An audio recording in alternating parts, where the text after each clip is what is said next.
here. Ryan McCaffrey with IGN alongside Tom Marks. Tom, you have the lucky privilege of having just spent 2 full work days totaling 16 hours of time playing Cyberpunk 2077. There's obviously a million things I could ask you coming out of 16 hours. Top level, give it to me quickly. Like, what is your big takeaway? And we'll just talk about a few things here after 16 hours with this highly anticipated game. I really enjoyed it is the major takeaway, and I want to play more. I think my biggest kind of surprise is it's probably a much slower paced RPG than maybe a lot of people are expecting, and it's a slower paced RPG than maybe the kind of adrenaline pumping first person shooter combat would lead you to believe. Right. But I don't say slow paced as in it's too slow. It's just, this is very much an RPG, not an action game. And that's probably going to be great news to a lot of people. It's just, yeah, that caught me off guard. It took me 6 full hours of gameplay to reach the title card of the game. And that was, again, those 6 hours were really fun, but yeah, this is a slow burn of a game, and it wants to be that. Yeah, I got to play it for the first preview back in June. I played the first 4 hours, starting with prologue, and I kind of came away. I had a similar experience where I barely got any combat at all. In that, like, not until the end of the, like, basically hour 3.5 of the 4 hour time I had. And I think you had a similar thing, right? There's just a lot of either downtime here if you want there to be, or you can choose to throw your fists and guns right into the thick of things too, right? Anywhere between 4 and probably 7 hours is how long it'll take you to get through that prologue. And then once that's over, the game really just says, go ahead. Here's a laundry list of side quests. Here's the main sort of things you should be doing. Do whatever you want. There's no restrictions on the city. Have fun. And that's really, really kind of, invigorating and exciting.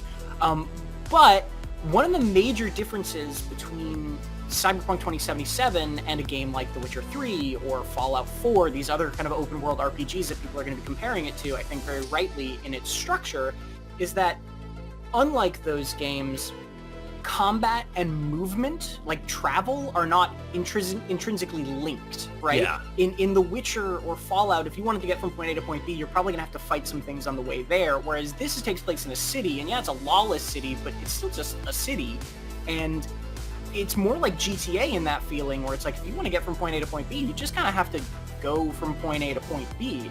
Which means, since it's an RPG, you can go hours and hours if you want without ever pulling a gun, right? Like, you can just play the whole game, having conversations with people, going through the more story side of things, playing stealthily and not doing an action game if you want that. Or, if you want it, you can seek out fights, and they're basically around every corner. There's tons of little markers on the mini-map for, oh, there's this gang that needs to be dealt with, or, oh, you need to sneak into this little thing, and there's lots of little fights to have, but you need to go looking for a fight if you want a fight in this game. Now, I'm curious your opinion here. I'm glad you brought The Witcher 3 up, because that's obviously, a lot of people are huge fans of that game. It's one of the best role-playing games, certainly of the past generation. For me, the first time I saw Cyberpunk 2077, I guess 2 E3s ago, or however many real E3s ago it was, I can't keep track of time anymore, it gave me a really heavy Deus Ex vibe. And I'm talking the original Deus Ex, Warren Spector, from the year 2000. And the things you're saying are kind of reinforcing that, and the time I spent playing it feels the same way too.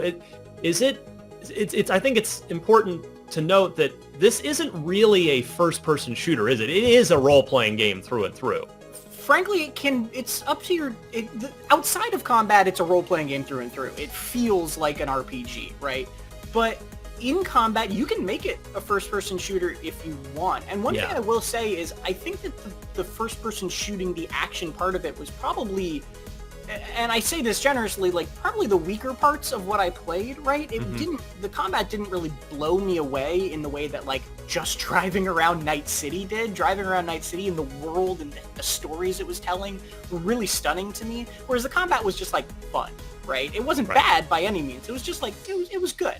But to what you're saying, yeah, it doesn't have to be a first-person shooter if you don't want it to be. I did an entire story mission where I took out, descending through 4 levels of this facility full of bad guys, and I didn't draw my gun a single time. I did the entire thing stealthily through hacking, through, pinging cameras and finding out where everybody is and then distracting them, and it was entirely a stealth game.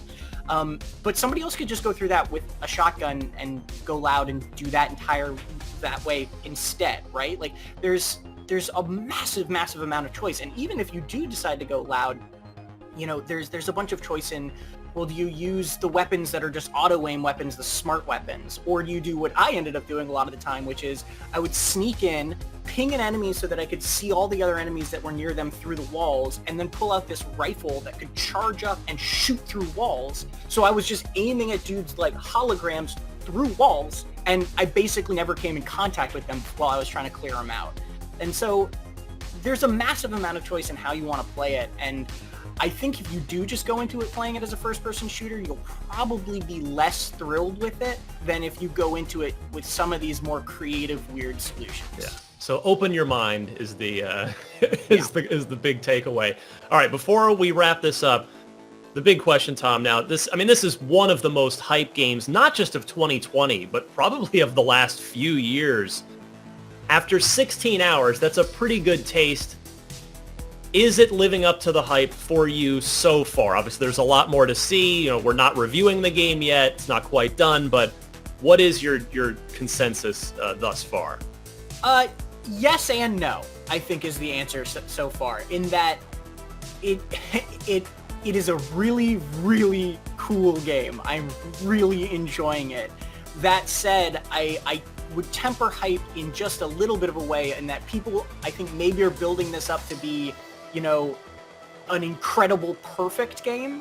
It still has rough edges. When The Witcher 3, an incredible game, launched, it had a lot of rough edges with like UI stuff and things like that. This game still has that. That doesn't mean it's not incredible and living up to my excitement of it. It absolutely is. But also it doesn't mean that like the quest log in Cyberpunk is not a mess, right? And so I think that's the yes and no situation for me. It is living up to the hype in how much I'm enjoying it, but also there are parts of this game that, you got to remember it is still a video game made by human beings, and there's going to be rough edges there that you got to live with. Well, be sure to go read Tom's final preview, which will be much more in-depth than this, 7-8 minute conversation was. Check that out on IGN.com, and stay tuned for our review of Cyberpunk 2077 coming up in the not-too-distant future, finally, on IGN.com.